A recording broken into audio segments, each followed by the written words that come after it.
ಬಿಟ್ಬಿಟ್ಟೆ. ಮನ್ರೇಗಾ ನಿಮ್ಗೆಲ್ಲ ಗೊತ್ತಿರೋಂಗೆ ಒಂದು ನಮ್ಮ UPA ಸರ್ಕಾರ ಇದ್ದಾಗ ಮನಮೋಹನ್ ಸಿಂಗ್ ಸಾಹೇಬ್ರ ನೇತೃತ್ವದಲ್ಲಿ ಒಂದು ಐತಿಹಾಸಿಕವಾದಂತಹ ಯೋಜನೆ ಇದು ಮನ್ರೇಗಾ.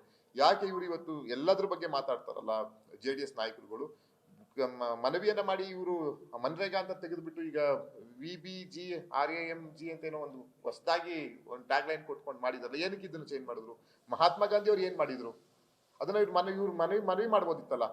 ಇವರು ಅವರ ಮನದಟ್ಟು ಮಾಡಿ ಅದನ್ನ ಚೇಂಜ್ ಮಾಡ್ಬೋದಿತ್ತು, ಬದಲಾವಣೆ ಮಾಡ್ಬೋದಿತ್ತಲ್ಲ. ಅದನ್ನೆಲ್ಲ ಬಿಟ್ಬಿಟ್ಟು ಇವರು ಕಾಂಗ್ರೆಸ್ ಪಕ್ಷ ಸರಿ ಇಲ್ಲ, ಕಾಂಗ್ರೆಸ್ ಸರ್ಕಾರ ಸರಿ ಇಲ್ಲ ಅನ್ನೋದನ್ನ ಬಿಟ್ಟು ಇವರು ಕಣ್ಣು ಮುಂದೆ ಇದೆ ಮಹಾತ್ಮ ಗಾಂಧಿ ಅವರಿಗೆ ಅವಮಾನ ಮಾಡಿರೋದು. ಇದು ಪ್ರಜಾಪ್ರಭುತ್ವದ ಕಗ್ಗೋಲೆ.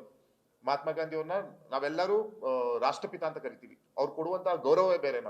ಅವ್ರು ಏನಾದ್ರು ನಾವು ಮಕ್ಕಳಿಂದ ಹಿಡಿದು ನಾವೆಲ್ಲರೂ ಏನಾದ್ರು ಇವತ್ತು ಗೌರವವನ್ನ ಕಲ್ತಿದೀವಿ ಅಂತ ಹೇಳಿದ್ರೆ ಅದಕ್ಕೆ ಮಹಾತ್ಮ ಗಾಂಧಿ ಅವ್ರ. ಅವ್ರಿಗೆ ಅವಮಾನ ಮಾಡುವಂತಹ ಪಕ್ಷದ ಜೊತೆ ಇವ್ರು ಇದ್ಕೊಂಡು ಇವ್ರು ಅವ್ರಿಗೆ ಮನವರಿಕೆ ಮಾಡಿ ಇದು ಸರಿ ಹೋಗಲ್ಲ, ಇದು ಮಹಾತ್ಮ ಗಾಂಧಿ ಅವ್ರನ್ನ ನೀವು ಮಾಡ್ತಿರೋದು ಸರಿಯಲ್ಲ ಅಂತ ಇವ್ರು ಮನವರಿಕೆ ಮಾಡ್ಬೋದಾಗಿತ್ತು. ಅದನ್ನೆಲ್ಲ ಮಾಡೋದು ಬಿಟ್ಬಿಟ್ಟು ಇವರು ಮತ್ತೆ ರಾಜ್ಯ ಸರ್ಕಾರದ ಬಗ್ಗೆ ಬೆಟ್ಟು ತೋರ್ಸೋದ್ ಬಿಟ್ಬಿಟ್ಟು ಅದ್ರ ಜೊತೆಗೆ ಬರೀ ಹೆಸರುದು ಒಂದೇ ಹೇಳ್ತಿಲ್ಲ. ಇವತ್ತು ಕೂಲಿ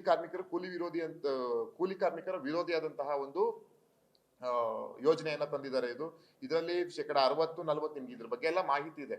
ಆದ್ರೆ ನಾನ್ ಕೇಳ್ಕೊಳ್ಳೋದು, ಇವರ ಎಲ್ಲೂ ಹೋಗಿತ್ತು ಇವರು ಮನವರಿಕೆ ಮಾಡಿಕೊಂಡು ಇವರು ಯಾಕೆ ಮನ್ರೇಗಾ ವಿಷಯದಲ್ಲಿ ಇವರು ಏನಂತಾರ ಇವರು ಸೈಲೆಂಟ್ ಇದ್ದಾರೆ ಅನ್ನೋದನ್ನ ರಾಜ್ಯ ಜನಕ್ಕೆ ಉತ್ತರ ಕೊಡ್ಬೇಕು. ರಾಜ್ಯ ಜನತೆಗೆ, ಮಹಿಳೆಯರಿಗೆ ಮತ್ತೆ ಕೂಲಿ ಕಾರ್ಮಿಕರಿಗೆ ಇವರು ಉತ್ತರ ಕೊಡ್ಬೇಕು. ಯಾಕೆ ಇವರು ಮೌನವನ್ನ ವಹಿಸಿದ್ದಾರೆ ಮನ್ರೇಗಾ ವಿಷಯದಲ್ಲಿ? ಏನಕ್ಕೆ ಇವರು ಇಷ್ಟು ದಿನ ಆದ್ರೂ ಯಾವುದೇ ಮಾಧ್ಯಮದಲ್ಲಾಗಿರ್ಬೋದು ಮನ್ರೇಗಾ ಬಗ್ಗೆನೂ ಮಾತಾಡ್ತಾ ಇಲ್ಲ, ಈ ಹೊಸ ಏನು ನೂತನವಾದಂತಹ ಒಂದು ಕಾಯ್ದೆ ತಂದಿದ್ದಾರೆ ಅದ್ರ ಪರವಾಗೂ ಮಾತಾಡ್ತಾ ಇಲ್ಲ.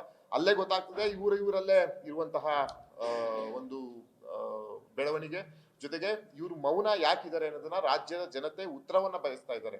ಯಾಕಂದ್ರೆ ಇಲ್ಲಿ ಗೊತ್ತಾಗ್ತದೆ ಇವರು, ನಾನ್ ಪ್ರಶ್ನೆ ಮಾಡ್ತೀನಿ ಮಾಧ್ಯಮ ಮುಖಾಂತರ, ಇವ್ರೇನಾದ್ರೂ ಕೂಲಿ ಕಾರ್ಮಿಕರ ವಿರೋಧಿಗಳ, ಇಲ್ಲ ಅದನ್ನೇ ಅವಲಂಬಿತರಾದಂತಹ ನಮ್ಮ ಮಹಿಳಾ ಕಾರ್ಮಿಕರ ವಿರೋಧಿಗಳ ಅಂತ ನಾನು